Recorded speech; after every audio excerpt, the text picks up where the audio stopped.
A gente segue aqui com mais informações, falando do ministro Alexandre de Moraes, porque o advogado Paulo Faria denunciou o ministro do Supremo à Embaixada dos Estados Unidos no Brasil por conta de uma ordem de prisão emitida contra uma cidadã americana em fevereiro de 2024. Na petição, o advogado pede a aplicação da Lei Magnitsky, norma que permite sanções contra indivíduos que violam direitos humanos de cidadãos dos Estados Unidos. Paulo Faria representa a brasileira e cidadã norte-americana Flávia Magalhães Soares, alvo de prisão preventiva no Brasil por conta de uma publicação no X e suposto uso irregular de documentos. Ô, Caute, já falamos várias vezes aí sobre essa lei Magnitsky, que tem o nome do russo, né? E agora explica aqui pra gente como é que é esse pedido agora do Paulo Faria pode se aplicar no caso dessa brasileira que mora nos Estados Unidos já há mais de 20 anos. Vamos lá, primeiramente, por que essa brasileira foi pedida a prisão para essa brasileira? Alexandre de Moraes mandou o Twitter suspender a conta dela e ela não foi notificada. Em alguma forma, aparentemente para o Supremo, configura a notificação realizada, ela perdeu o passaporte, já foi retido e basicamente ela não sabia de nada, de tudo aquilo que ela descobriu quando estava voltando ao Brasil de férias e chegou, se não me engano, no aeroporto do Recife, etc. Tudo isso é absolutamente ilegal, viola a Constituição brasileira, viola a Constituição americana, e com isso, esta brasileira, que é cidadã americana, é protegida pela lei americana, poderia recorrer aos tribunais americanos processando o Alexandre de Moraes e o Brasil como país também por violação dos seus direitos. Agora, a lei Magnitsky é uma lei criada contra o Estado russo e contra juízes russos que abusaram da lei, que atropelaram as leis russas, inclusive, e americanas, para perseguir um empresário americano que estava fazendo negócios na Rússia.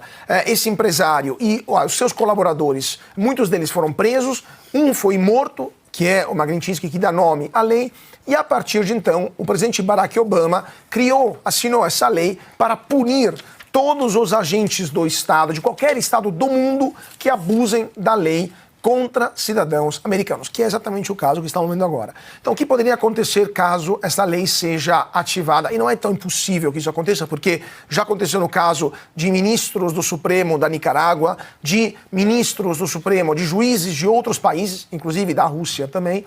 Contas correntes dessas pessoas são congeladas imediatamente.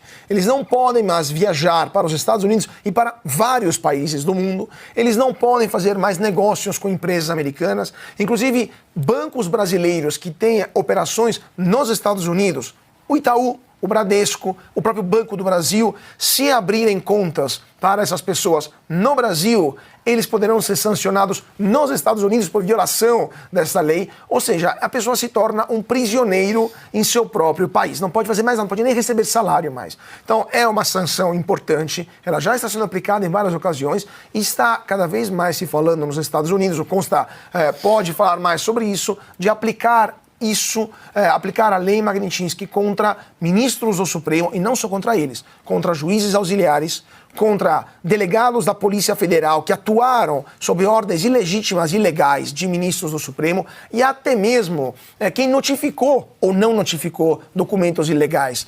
Até mesmo o oficial de justiça poderia sofrer consequências. Ou seja, se essa lei for aplicada nesse caso, teremos consequências graves contra o ministro Alexandre de Moraes e contra toda a cadeia de comando que respondeu às ordens claramente ilegais do ministro.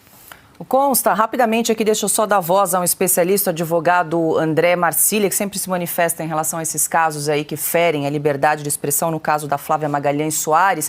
Ele disse o seguinte, rapidamente aqui, a decisão de Moraes decretando prisão preventiva de uma cidadã dos Estados Unidos é irregular, ilegal e fere a soberania dos Estados Unidos. E aí ele explica item a item e no final faz dois questionamentos. Primeiro, qual a razão de Moraes decidir sobre postagens de uma cidadã americana?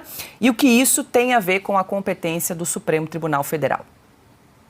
Exatamente. O Caute já explicou bem a Magnitsky e está avançando aqui. Eu tenho informações de que eles estão preparando bastante material, até porque eu sou um deles. Eu também sou cidadão americano e sigo há mais de 2 anos sem o meu passaporte brasileiro, tudo bem, é um direito, entre aspas, do governo brasileiro ou da justiça brasileira retê-lo, né? Mas eu sigo com contas bancárias congeladas, sob censura prévia, e não é só no Brasil que tentaram me censurar. Na minha decisão consta multa de R$100 mil ao dia a uma empresa chamada Patreon, que é 100% americana, que nem opera no Brasil, e o ministro Alexandre de Moraes, na sua megalomania, chegou a exigir que o Patreon abrisse cada apoiador que apoia o meu trabalho. Um cidadão americano, um residente, à época já americano, que tem uma empresa americana para apoiarem o trabalho, e um juiz brasileiro exigindo que essa empresa, sob multa, abrisse quem é que está ajudando o meu trabalho, cooperando. É desnecessário dizer que a empresa Patreon ignorou a ordem criminosa de Alexandre de Moraes, mas os americanos levam muito a sério isso. Feriu a soberania nacional. Ele foi para cima de cidadãos americanos querendo puni-los, persegui-los, calar essa gente toda, né? Isso não vai ficar barato, isso vai ter consequências muito graves, e o Alexandre de Moraes parece que só consegue dobrar a aposta diante disso, né? Então, o caso da Flávia Magalhães é um caso muito sério, mas está longe de ser um caso isolado. Somos vários.